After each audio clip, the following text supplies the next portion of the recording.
And welcome along to today's video, which is all about these diddy things here. Yeah, drain cocks, drain valves, whatever you'd like to call them. And the first question I had was about one of these sort, which is a radiator type, goes on the end of a radiator and has a drain valve, so you can drain the rad out, or indeed the whole system if you want to. So anyway, a friend opens the drain valve, and as he opens it, the whole thing came off. Now I've loosened it deliberately to show you what can happen. And when it unscrews from there, you can see there's a washer there. Now on old ones, that rubber washer could well be perished and gone. So the best thing to do is pull it right off, shut your valve back up, of course, close it in so you've got no water running out of here.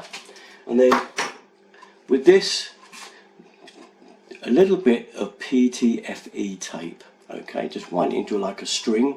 You only need about 4 inches of it, and just wind it around that thread. Okay, clockwise like that, and then put it back into your drain valve, and it will just sit over the end of that there, look, and then screw back in, and that will stop any leaks you have coming from that part there and dropping down. Now if you find you've got a leak from there coming out after you finish it, then I'm afraid the washer is probably gone, and it's the old type of valve that uses a lock washer that goes solid inside.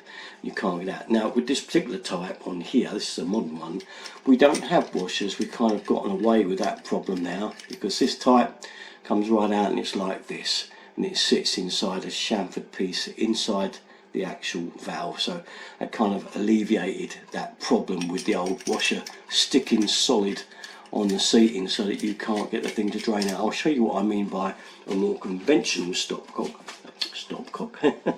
drain valve, get it right out, and show you exactly what I mean. But with this particular one, with that system, you won't actually very rarely ever get a drip out of there, unless it's one of the older ones, as I say, that's got a washer in there instead of that chamfered piece. So that said, let me look at the old type now.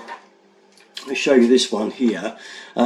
This particular one is one that you can clamp around a piece of pipe anywhere, cut through it, and have a drain valve fitted anywhere you like on your heating system, and I think it's a very good idea. But it's not about that I want to show you. I've got a video on fitting one of these somewhere on my channel there. What we're on about today, again, this is a more conventional drain valve that you'll see around. Once again, if you undo it, I mean, you can undo the whole thing. If you kept going and kept unscrewing, I think, oh, sometimes, you know, it's water's take a long time to come out. Be careful, because when you pop it out at the end, the pressure would shoot out of there, and time you get this back in a bit, there's a fair bit of water coming out, especially if it's on the ground floor. So be careful of that one. But the other thing is, with this one, put it back in again, is that what happens here, you take it out, nothing's happening, you go further and further and further until in the end you pull it out. And what happens is, this washer, this is the one I was talking about, a rubber washer, has become old and perished and got very kind of corroded away, and it's stuck with the heat especially onto the seat of that valve. So the washer is now stuck solid in there, and with a bit of grit and grime behind it, a bit of black sludge, it makes quite a nice solid seal. There won't be much water coming out of it, it will be stuck solid, and the only way out of it then is to get plenty of towels ready, a thin screwdriver to go through the hole in the middle of that washer that will be there, so you can stick it in and draw it out. And when you do draw it out, the water will gush out of there, I'm afraid. Be ready with your towels if that's happened to you. But that's the problem with these old ones. I mean, the very old ones weren't even locked in, like this one is locked in there, can you see that? So in order to stop it from being jammed in there, they used to have loose jumpers, which meant when you undone it, the whole thing stayed there, and it came out minus the jumper and washer. So that was even worse. You had to try and grab hold of it with long nose pliers and pull it out.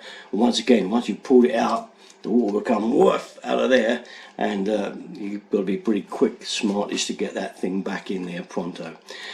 But that's just a little problem with that. And once again, as I say, the problem here people get is when it comes right out like that. Again, if you've unscrewed the whole thing, is that this part here has a washer on it, and once again, like I showed you before, just wind some PTFE tape around the thread, and that should take care of it.